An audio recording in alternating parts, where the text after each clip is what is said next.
मैं उसको बारीक से आऊंगा उस चीज के ऊपर में।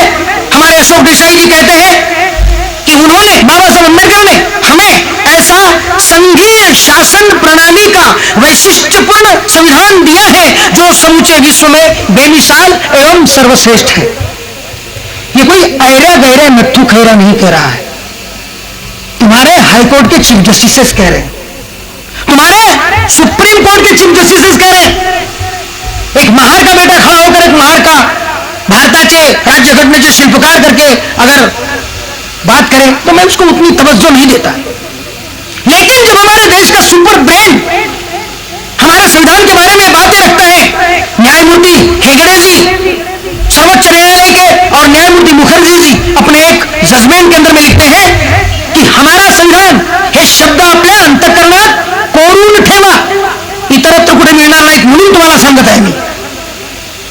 सुप्रीम कोर्ट के चीफ जस्टिस न्यायमूर्ति हेडगे एवं न्यायमूर्ति मुखर्जी जी कहते हैं हमारा संविधान केवल एक प्रशासन चलाने का कानून मात्र नहीं है, केवल प्रशासन चलाने का कानून नहीं है, वह हमारे सामाजिक दर्शन पर आधारित है।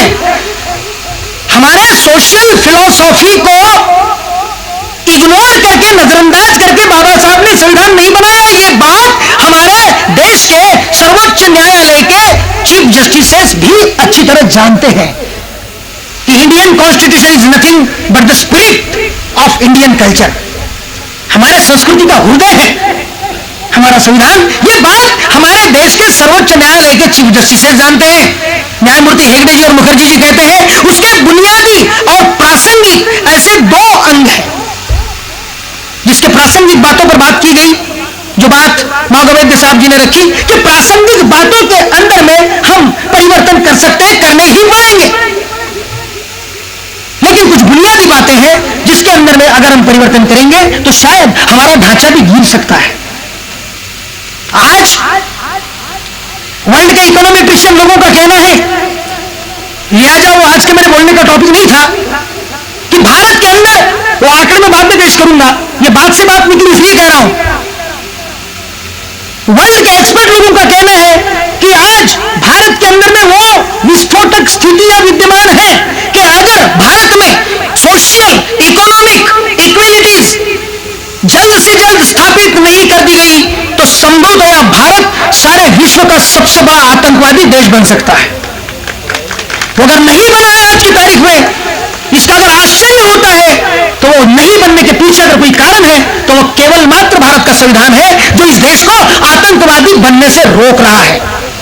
वरना परिस्थितियां इतनी विस्फोटक है कि भारत के जैसा अन्याय और अत्याचार से उत्पीड़ित 85 करोड़ का वर्ग आज हाथों में बंदूकें लेकर के प्रशासन के खिलाफ बगावत करने के लिए सामने क्यों नहीं आ सकता। ये ताज्जुब होता है इस बात का कि क्यों ऐसा नहीं हो सकता। लेकिन लिहाजा के भारत के संविधान ने हमको इस प्रकार से कल्चर दी है, एक संस्कृति दी है कि इस देश को आतंकवादी बनने से भी हमारा संविधान हमको रोकता है, हमको सुसभ्य और जो अभी साहब ने बात कही थी कि संवैधानिक मार्गाचा अवलंब करायला पाहिजे, वो कल्चर हमने पिछले 60 सालों के अंदर पैदा करने का काम हमारे संविधान ने किया है। इसलिए फॉरेन एलिमेंट्स, मैं आऊंगा परकीयांचे हात आणि आमचे हात कुठे आहेत वो बताऊंगा मैं। फॉरेन एलिमेंट्स के लाख कोशिशों के बावजूद भी भारत आतंकवादी मुल्क नहीं बन सकता, उसके पीछे हमारा संविधान कारणीभूत है। दोस्तों, हमारे सुप्रीम कोर्ट के चीफ जस्टिस कृष्ण अय्यर हमारे संविधान के बारे में कहते हैं, क्या खूबी के साथ कहते हैं, वो मानवीय समाज के जीवित रहने के लिए सामाजिक न्याय एवं नैसर्गिक नियम के योग को जोड़ना परम आवश्यक है। उसके बगैर सामाजिक सद्भाव पनप नहीं सकता। उसे नकार कर हम नरक में ही जा सकते हैं। सामाजिक न्याय को अगर हम इनकार करते हैं तो जस्टिस कृष्ण अय्यर कहते हैं कि फिर तो हम सब लोगों को मिलकर के नरक में ही जाना पड़ेगा। अन्याय, अत्याचार यह विध्वंसक रूप धारण करके ही बाहर फूट पड़ता है। बीमार लोग इसमें डूब जाते हैं, लेकिन अन्याय अत्याचार से उत्पीड़ित व्यक्ति व्यवस्था को चीर कर रख देता है। आज वो परिस्थितियां कहीं कहीं बढ़ती हुई नजर आती है। जस्टिस कृष्ण अय्यर कहते हैं, और एक दिन जुल्मी को कत्ल कर असमानता का बदला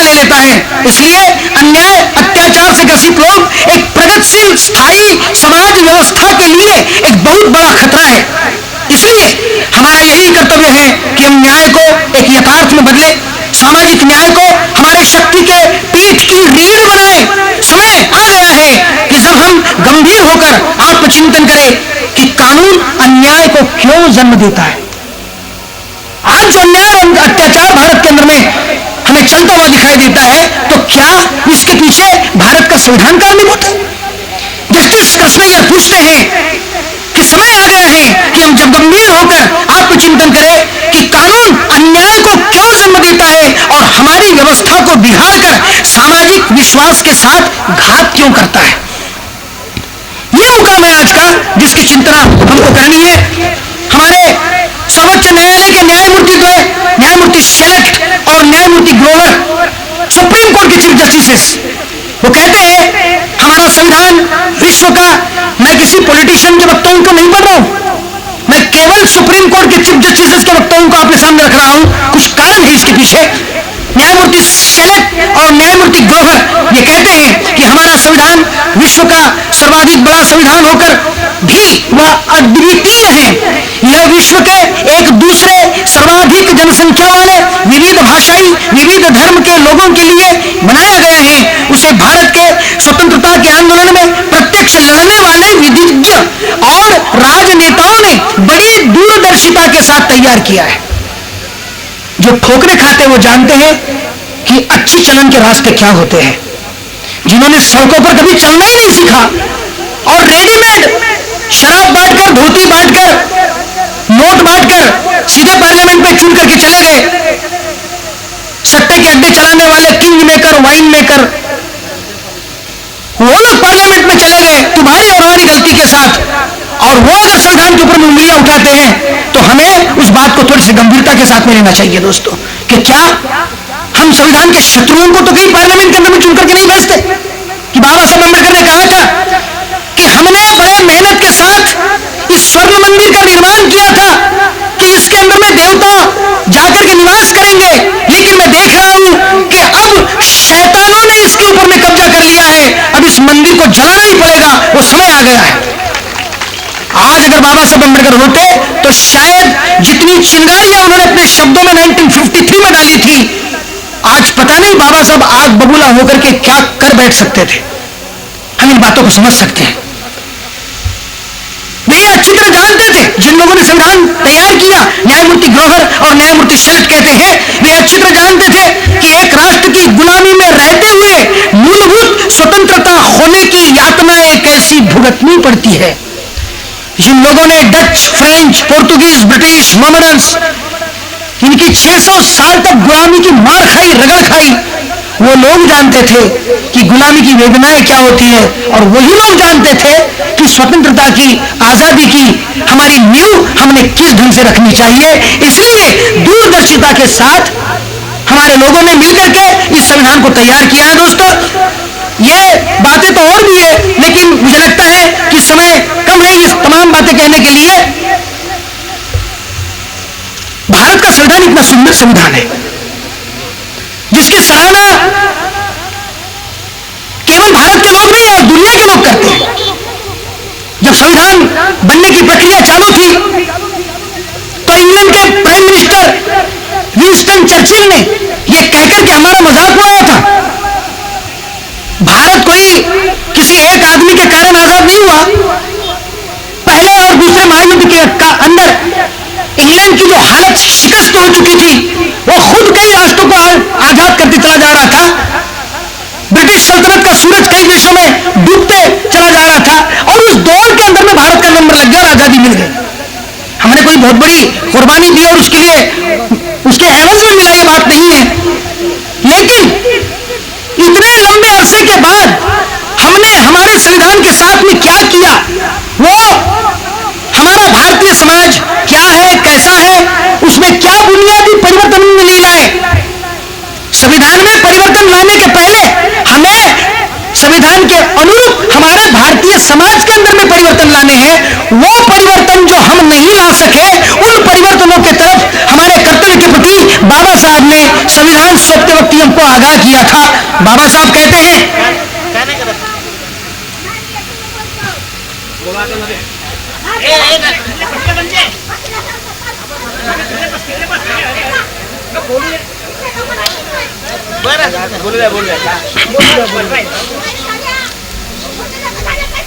साथियों, आप गौर में करें, मेरी मेरी मेरी मेरी बात की तरफ में आप थोड़ा सा गौर करेंगे।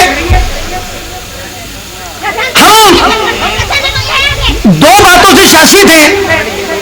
एक तरफ हमारा कानून है और एक तरफ हमारा भारतीय समाज है, और ये दोनों के कॉन्ट्रास्ट के बीच हम फंसे हुए हैं। ये हमारी मुख्य अड़चन है। इसके तरफ बाबा साहब ने संविधान सौंपते वक्त ही हमारा ध्यान आकृष्ट किया था। बाबा साहब कहते हैं कि I am of the opinion that in believing that we are a nation we are cherishing a great delusion. हम एक राष्ट्र है, ऐसा अगर हम सोचते हैं तो बाबा साहब कहते हैं कि हम एक बहुत बड़े भ्रम में पड़ रहे हैं। How can a people divided into several thousands of castes can be a nation? हजारों जातियों के अंदर में बिखरा हुआ समाज क्या एक राष्ट्र बन सकता है? विंस्टन चर्चिल ने भारत के लोगों के बारे में कहा था कि India is not a nation, it is a population. Bharat एक आबादी का जमावड़ा है, वो देश नहीं है। एक राष्ट्र होने के लिए जो कैरेक्टरिस्टिक्स होती है वो हमारे पास में नहीं है। बाबा साहब अम्बेडकर उसी लाइन ऑफ थिंकिंग के ऊपर में कहते हैं, the sooner we realise that we are not as yet a nation in the social and psychological sense. Bharat के संविधान के कानून को अमली जामा पहनाने के लिए बाबा साहब कहते हैं कि पहले हमें सोशल और साइकोलॉजिकल सेंस में एक नेशन बनना पड़ेगा। कानून को इंप्लीमेंट करने की बात बाद में करना, पहले अपने आप को संविधान के मुताबिक ढाल लो। बाबा साहब कहते हैं Indians today are govern by two different ideologies. हमारे सामने दो प्रकार की आइडियोलॉजीज हैं। बाबा साहब कहते हैं there political ideal is set out in the preamble, जो प्राकृतम में पढ़ा गया, जिसमें जो दो शब्द 1976 की इमरजेंसी के पीरियड के अंदर में डाले गए, वो preamble, their political ideal is set out in the preamble affirms life, liberty and fraternity. हमारे संविधान का प्रीएम्बल हमको प्रकथन, हमको समता, स्वतंत्रता और बंधुता की गवाही देता है, गारंटी देता है। जबकि बाबा साहब कहते हैं their social ideal embodied in their religion, हमारे धर्म के अंदर जो हमारी समाज की रचना है, बाबा साहब कहते हैं डिनाइज देम। हमारा धर्म, हमारी सभ्यता और हमारी संस्कृति समता, स्वतंत्रता और बंधुता को इनकार करती, और हमारा संविधान हमको समता, स्वतंत्रता और बंधुता की गारंटी देता है। कानून तुम्हें समता, स्वतंत्रता, बंधुता की गारंटी देता है, तुम्हारा धर्म, तुम्हारे समाज की व्यवस्था समता, स्वतंत्रता और बंधुता को नकार कर रही है। ये कैंची में, इस दुविधा में फंसा हुआ ये मुल्क, ये कैसा बाहर आएगा? ये बाबा साहब अम्बेडकर की चिंता थी, और इस पर संभवतया हमारे पॉलिटिशियन लोगों ने आज तक रद्दोमल नहीं किया, उसको गंभीरता के साथ में नहीं लिया। इसलिए बाबा साहब ने संविधान सौंपते वक्त कहा था कि today we are entering into the world of political equalities. आज हम राजनीतिक समानता के जगत में प्रवेश कर रहे हैं, लेकिन बाबा साहब कहते हैं कि दूसरी तरफ सामाजिक और आर्थिक जगत के अंदर में गहरी खाइयां हैं, और उनको पाटने का काम हमने समय के अंदर में अगर नहीं किया तो कल अन्याय और अत्याचार से उत्पीड़ित लोग हमारे बनाए हुए इस सुंदर भवन की ईंट ईंट और इसकी धज्जियां आकाश में उड़ा देंगे। आज 59 सालों के बाद, संविधान इंप्लीमेंट करने के बाद हमने क्या किया संविधान के आदर्शों के साथ? आज इस मुल्क की आर्थिक अवस्था क्या है, जिससे कॉन्स्टिट्यूशनल स्टेट सोशलिज्म की मैं बात कर रहा हूं। आज वो टॉपिक नहीं मैं बोलने का, वो क्या है वो मैं बाद में बोलूंगा। लेकिन बाबा साहब अम्बेडकर की जिस बात के लिए उन्होंने अपने आप को हैक कहा था, कांग्रेस ने मुझको भाड़े के टट्टू के जैसा इस्तेमाल किया, ये आलोचना बाबा साहब ने की थी, वो परिपूर्ति संविधान में उन कलमों की नहीं होने के कारण, कॉन्स्टिट्यूशनल स्टेट सोशलिज्म संविधान में प्रविष्ट नहीं करने के कारण हमारे पॉलिटिशियन लोगों को जो आजादी मिली देश को लूटने की, आज उस लूट के कारण हम किस अवस्था में आज खड़े हैं, मैं कुछ आंकड़े आपके सामने प्रस्तुत करना चाहूंगा। जिस कॉन्ट्रास्ट में हम जी रहे हैं, जिस विरोधाभास के अंदर में हम जी रहे हैं, वो आंकड़े मैं आपके सामने पेश करना चाहता हूं। भारत के अंदर 40 अरबपति दुनिया के अंदर नंबर 1 के अमीर माने जाते हैं, 40 अरबपति। 2008 में सीबीआई ने, सेंट्रल ब्यूरो ऑफ इन्वेस्टिगेशन ने हमारे 35 क्लास 1 ऑफिसर लोगों को भ्रष्टाचार के गुनाहों के अंदर, आरोपों के अंदर में, शिकंजे के अंदर में बंद किया था। ये हमारे देश की व्यवस्था है। भारत के उद्योजक 3 लोग हैं, उद्योजक, नेता और अफसर। क्लास 1 ऑफिसर, पॉलिटिशियन और इंडस्ट्रियलिस्ट।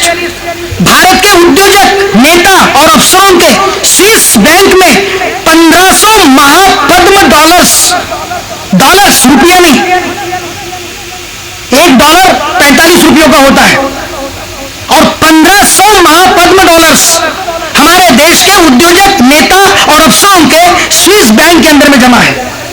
और स्विस बैंक में भारत के इन लोगों का जितना पैसा जमा है उतना अमेरिका के भी लोगों का नहीं है, इंग्लैंड के भी लोगों का नहीं है, जापान के भी लोगों का नहीं है। दुनिया के किसी भी सर्वसंपन्न देश का इतना काला धन 100 लाख का 1 करोड़ होता है, 100 करोड़ का 1 अरब होता है, और 100 अरब का 1 खरब होता है। ऐसे 1500 महापद्म डॉलर्स, रुपये नहीं, केवल भारत के भ्रष्ट राजनेता, भ्रष्ट क्लास 1 ऑफिसर और भ्रष्ट उद्योगपति, इन लोगों का पैसा स्विस बैंक के अंदर में है। वर्ल्ड इकोनॉमिक क्रिश्चियंस लोगों का कहना है कि यह सारा का सारा पैसा अगर भारत के अंदर में वापस कर दिया जाए तो भारत पर जितना कर्जा है वो कर्जा 13 बार चुकाया जा सकता है। 13 टाइम्स भारत के ऊपर में जितना कर्जा है, जिसके कारण आपकी बिजली के दाम बढ़ रहे, बिजली पर टैक्स लग रहा है, पानी पर टैक्स लग रहा है, रास्तों पर टैक्स लग रहा है, शिक्षा पर टैक्स लग रहा है, हर बात पर टैक्स लग रहा है। ये सारी कैंचियां टैक्स है जो आपके गले काटे जा रहे हैं, ये काटने की जरूरत नहीं है। भारत पर जितना कर्जा है वो 13 टाइम्स अदा किया जा सकता है अगर तुम्हारा लूटा हुआ खून जो स्विस बैंक के अंदर तुम्हारे गद्दारों ने, तुम्हारे पॉलिटिशियन लोगों ने, तुम्हारे कारखानदारों ने और तुम्हारे क्लास 1 ऑफिसर लोगों ने काले धन के रूप में तुमको लूट करके स्विस बैंक में जमा करके रखा है, वो अगर लौटा दिया जाए तो। ये हमारी ट्रेजेडीज है, ये ट्रेजेडीज के हम शिकार हैं। वर्ल्ड इकोनॉमिक क्रिश्चियन लोगों का कहना है कि पूरा देश केवल इस स्विस बैंक के पैसे के ब्याज पर चलाया जा सकता है। एजुकेशनल लोन लेने की जरूरत नहीं, ट्यूशन फीस भरने की जरूरत नहीं, कुछ करने की जरूरत नहीं है। साथियों, यह देश बुद्ध के जमाने में, सम्राट अशोक के जमाने में, हर्षवर्धन के जमाने में, राजा कनिष्क के जमाने में कहते हैं सोने की चिड़िया था। यह देश आज भी सोने की चिड़िया है, लेकिन किसके लिए है? मुट्ठी भर दलालों के लिए है, कुछ मुट्ठी भर पॉलिटिशियन लोगों के लिए है, कुछ मुट्ठी भर उद्योगपतियों के लिए है, और कुछ भ्रष्ट सुपर क्लास 1 ऑफिसर लोगों के लिए है। वरना यह देश सामान्य नागरिकों के लिए दिन ब दिन एक बदतर नर्क बनता चला जा रहा है। और आश्चर्य इस बात का है कि 85 करोड़ उत्पीड़ित लोग इस नर्क में फिर भी जीना रहमो करम के साथ कैसे पसंद कर लेते हैं, यह आश्चर्य की बात है। जबकि परिस्थितियां इतनी भीषण है कि देश के 90% विद्यार्थी, 90% विद्यार्थी 12वीं कक्षा से आगे की शिक्षा नहीं ले सकते। ये हमारी हालत है। सर्वाधिक किसान 4 साल के अंदर अकेले महाराष्ट्र के अंदर में 4850 किसान आत्महत्याएं करते हैं कर्जे में डूब करके, और पैसा स्विस बैंक में पड़ा हुआ है। अकेले मेलघाट के अंदर में 400 बच्चे हर साल कुपोषण से मरते हैं। 30 करोड़ लोग, ये मेरे घर के आंकड़े नहीं है, ये विश्व के लेवल पर संशोधन करके लिए गए आंकड़े हैं कि 30 करोड़ लोग रात में भूखे सोते हैं। देश के 70% लोग बड़े मुश्किल से 20 रुपया रोजी कमा सकते हैं। यह हालत है देश की। अकेले यवतमाल जिले के अंदर, ट्राइबल जिला है वो, 300 अनमैरिड आदिवासी कुंवारी लड़कियां आज गर्भवती माताएं बनकर पेट में पल रहे बच्चे के बाप की तलाश कर रही है कि इनका रखवाला भविष्य में कौन होगा। जहां हमारे क्लास 1 ऑफिसर, हमारे पॉलिटिशियंस मजा मारने के लिए जंगलों के अंदर में पिकनिक मनाने के लिए जाते हैं, उसके दुष्परिणाम सामाजिक तौर पर हमारे आदिवासी माताओं को, युवतियों को, हमारी बहनों को ये भुगतने पड़ते हैं। महाराष्ट्र के अंदर 12,000 करोड़ रुपया ग्रामीण रोजगार हमी के गायब कर दिया गया। एक नया पैसा काम में नहीं लाया गया। सारा का सारा हड़प लिया सत्यम कंप्यूटर्स का एक आदमी 13,000 काल्पनिक कर्मचारियों के नाम पर मिलने वाला पगार अकेला डकार जाता है। यह आजादी इस देश के अंदर में है। मैं पूछना चाहता हूं कि क्या यह संविधान के कारण हुआ है? अन्याय अत्याचार के आंकड़े अलग है। आरक्षण के बारे में मैं बात नहीं करना चाहता, भ्रष्टाचार की कुछ झलकियां मैंने आपको बता दी हैं। लेकिन दोस्तों, आज यह मुल्क किस कगार पर आकर के खड़ा है, वहीं पर अपनी बात को, आपका ध्यान उसकी तरफ थोड़ा सा आकृष्ट करके मैं अपनी बात को समाप्त करना चाहूंगा।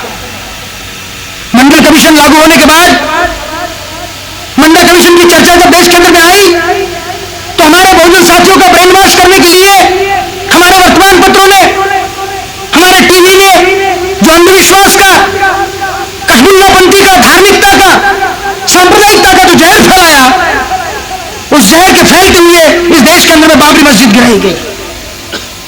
और मैं तब भी कहता था कि इस देश के लोग अंग्रेजों के 150 साल के गुलामी का जख्म भूल सकते